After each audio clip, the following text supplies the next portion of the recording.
கன்னியாகுமரி மாவட்டத்தோட அரசியல்வாதிகளே, நம்ம ஊர் அமைச்சரே, சென்ட்ரல்ல இருக்கிற கவர்மெண்ட் உங்களுக்கு இடம் கிடைக்கலன்னா நான் இடம் தரேன், நீங்க ஹெலிகாப்டர் தளத்தை அமைங்க. நம்ம மீனவ நண்பர்கள் இனி ஒருத்தர் கூட கடல்ல காணாம போக கூடாது, கடல்ல தொலைஞ்சு போக கூடாது.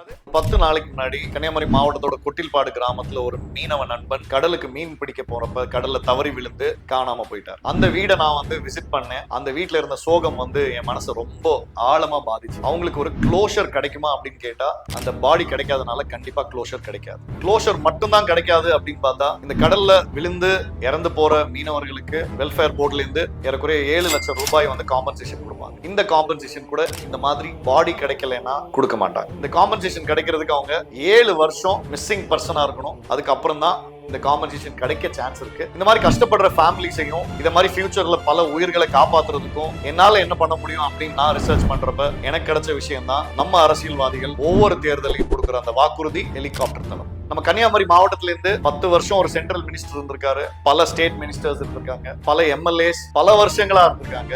இவங்க எல்லாருமே அவங்க தேர்தல் வாக்குறுதியில ஹெலிகாப்டர் தளம் அமைக்கப்படும் அப்படின்னு சொன்னாங்க. அது மட்டும் இல்லாம இப்ப இருக்கிற கன்னியாகுமரி எம்பி உட்பட ஹெலிகாப்டர் தளம் மீனவர்களுக்கு அமைத்து தரப்படும் அப்படின்னு வாக்குறுதி கொடுத்துதான் உங்கள்கிட்ட ஓட்டுவாங்க. சோ அப்ப நவம்பர் 21ஆம் தேதி மீனவர் தினத்துக்கு மீனவர்களை கொண்டாடுறாங்க அப்படின்னா வெறும் ஓட்டுக்காக மட்டும்தானே தவிர உங்களோட உயிர் அவங்களுக்கு உயிரா தெரியல. அதுக்கு இந்த ஹெலிகாப்டர் தளம்ன்றது எத்தனையோ உயிர்களை காப்பாத்திருக்கலாம். ஒருவேளை ஹெலிகாப்டர் தளம் அமைக்கிறது ரொம்ப கஷ்டமோ ரொம்ப செலவாகுமா? ஒரு ஹெலிகாப்டரோட காஸ்ட் என்னன்னு தெரியுமா? பேசிக் ரெஸ்கியூ ஹெலிகாப்டரோட காஸ்ட் 3 கோடியில இருந்து 15 கோடி தான். ஒருவேளை அமைச்சிட்டு மெயின்டைன் பண்றதுக்கு ரொம்ப செலவாகுமா? கண்டிப்பா கிடையவே கிடையாது.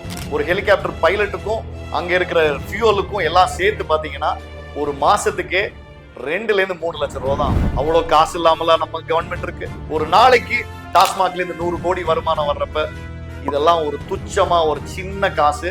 ஒரு தடவை செட்டப் பண்ணிட்டு ஒரு 3 ல இருந்து 4 லட்சம் ரூபாய் அவங்களால செலவு பண்ண முடியல அப்படின்னு சொல்றது எனக்கு தெரியல. அப்ப நம்ம கட்டுற வரி எங்க போகுது? நம்ம மீனவ நண்பனோட உயிர் எங்க போகுது? ஸோ இந்த நவம்பர் 21ஆம் தேதி மட்டும்தான் உங்களை ஒரு மீனவரா பார்த்து, உங்களை ஒரு ஓட்டா பார்த்து, அதுக்கு ஒரு மீட்டிங்கை நடத்தி ஒரு நலத்திட்ட உதவியை பண்ணி நாங்க மீனவ நண்பன் காட்டுற இந்த அரசியல்வாதிகளை நம்பாதீங்க. ஒருவேளை இந்த தளம் அமைக்கிறதுக்கு ஒருவேளை உங்கள்கிட்ட இடம் இல்லைன்னு தேடுறீங்களோ, கன்னியாகுமரி மாவட்டத்தோட அரசியல்வாதிகளே, நம்ம ஊர் அமைச்சரே, சென்ட்ரல்ல இருக்கிற கவர்மெண்ட் உங்களுக்கு இடம் கிடைக்கலன்னா நான் இடம் தரேன், நீங்க ஹெலிகாப்டர் தளத்தை அமைங்க. இனிமே ஒரு மீனவ நண்பனோட உயிர் கூட கடல்ல அனாமத்தா போக கூடாது.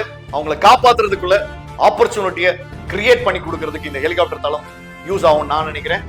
இதுக்கான பதில் உங்களுக்கு 2026 எலெக்ஷன்ல கண்டிப்பா தெரியும். தளபதி விஜய் அவர்களும் TVK doctor Prem Alex Lawrence ஆகிய நானும் இதுக்காக உங்க கூட நிற்போம். இனிய மீனவர் தின வாழ்த்து.